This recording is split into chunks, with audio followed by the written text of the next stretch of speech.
है पन्ना का त्याग। पन्ना का त्याग, जो कि एक ऐतिहासिक घटना पर आधारित है। महाराणा सांगा की मृत्यु के बाद उनके छोटे पृथ्वी सिंह का दासी पुत्र बनवीर चित्तौड़ का राजा बनना चाहता था। विक्रमादित्य की हत्या करने के बाद वह कुंवर उदय सिंह की हत्या करना चाहता था। 14 वर्षीय बालक उदय सिंह राणा सांगा का पुत्र था तथा राज्य सिंहासन का उत्तराधिकारी है। बनवीर उसकी हत्या करने का षड्यंत्र रचता है। पन्ना धाई कुंवर उदय सिंह की संरक्षी धाई माँ है। वह बनवीर के इस षड्यंत्र को समझ लेती है और कुंवर उदय सिंह को कीरत बारी की झूठी पत्तल ले जाने वाली टोकरी में छिपाकर किले के बाहर सुरक्षित स्थान पर पहुंचा देती है तथा अपने एकमात्र पुत्र चंदन को उसकी सैया पर सुला देती है। बनवीर हाथ में नंगी तलवार लिए कुंवर उदय सिंह के कक्ष में प्रवेश करता है। क्रोधित बनवीर चंदन को राजकुमार समझकर पन्ना की आंखों के सामने ही उसे तलवार से मौत के घाट उतार देता है।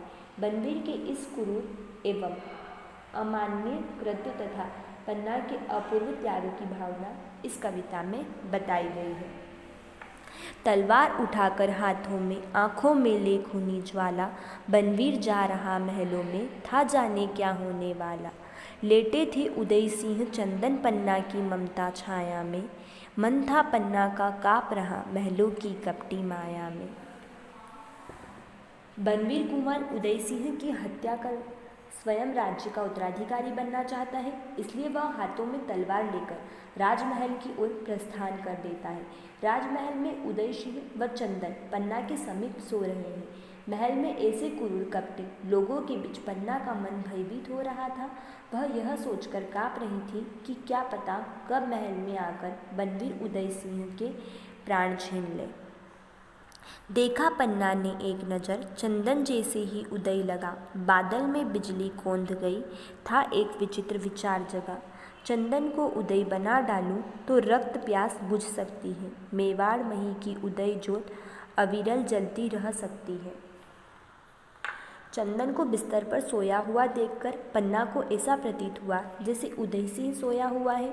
जिस प्रकार बादलों के बीच बिजली अचानक एक पल के लिए चमक उठती है, उसी प्रकार पन्ना के मन में एक विचित्र विचार आया कि क्यों न मैं चंदन को ही उदय बना डालूं या चंदन को उदय सिंह की वेशभूषा पहना दूं। इससे बनवीर, जो उदय सिंह के प्राणों का प्यासा है, उसकी इच्छा भी पूरी हो जाएगी और मेवाड़ राज्य के उत्तराधिकारी कुंवर उदय सिंह की रक्षा भी हो जाएगी। इसमें मेवाड़ राज्य की रक्षा के लिए पन्ना के त्याग व बलिदान की भावना को बताया। स्वामी का कर्ज चुकाने को था रोम रोम में ज्वार उठा, बहते थे आंसू लगातार, माँ का ममत्व चित्कार उठा। पर्वत सी अविचल पन्ना ने चंदन के वस्त्र बदल डाले, मानो आ स्वयं विधाता ने सारे नक्षत्र बदल डाले। महाराणा सांगा के द्वारा किए गए उपकार का बदला चुकाने के लिए पन्ना का रोम रोम पुलकित हो रहा था। दूसरी तरफ माँ के मन में पुत्र की ममता के कारण लगातार आंखों में आंसू बह रहे थे। पर्वत के समान स्थिर विचारों वाली पन्ना ने चंदन के कपड़े बदलकर उसे उदय सिंह के वस्त्र पहना दिए। ऐसा प्रतीत हो रहा था मानो ईश्वर ने सारे ग्रह नक्षत्रों को ही बदल दिया है।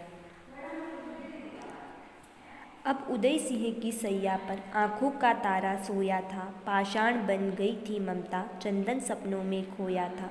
पत्तल दोनों के बीच छुपा, महलों से कीरत निकल चला, उदय सिंह की रक्षा का पन्ना को दृढ़ विश्वास दिला। पन्ना ने कुंवर उदय सिंह की सैया पर अपने एकमात्र प्रिय पुत्र चंदन को सुला दिया। उसका हृदय कठोर हो गया, चंदन भी गहरी नींद में सो गया। तभी किरतबारी के साथ पत्तल दोने के बीच छुपाकर कुंवर उदय सिंह को महल के बाहर सुरक्षित स्थान पर पहुंचा दिया।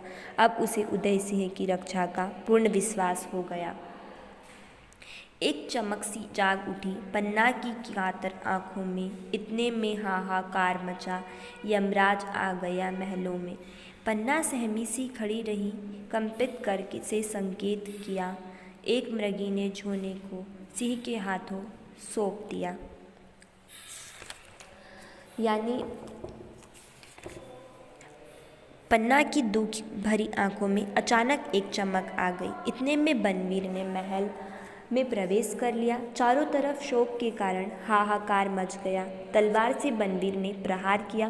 बिस्तर खून से रंग गया। मेवाड़ के सूर्य की रक्षा में एक छोटा बालक चंदन मृत पड़ा दिखाई दे रहा था। तत्काल लपक तलवार उठी। शोणिक से रंगा बिछोना था। मेवाड़ी सूरज रक्षा हित मृत पड़ा सामने छोना था। धरती अंबर थे काँप उठे। धन्य हो गई थी पन्ना। इतिहास सदा दोहराएगा स्वामी भक्ति का यह पन्ना। बनवीर के द्वारा चंदन की हत्या होते देखकर पन्ना डरकर एक स्थान पर खड़ी रही। उसने कांपते हाथों से संकेत करके बताया, एक हिरणी ने अपने बच्चे को सिंह के हाथ में सौंप दिया था। पन्ना के इस त्याग को देखकर धरती और आकाश कंपित हो गए। स्वामी भक्ति की एक मिसाल प्रस्तुत करने वाली पन्ना का नाम इतिहास में हमेशा स्वर्ण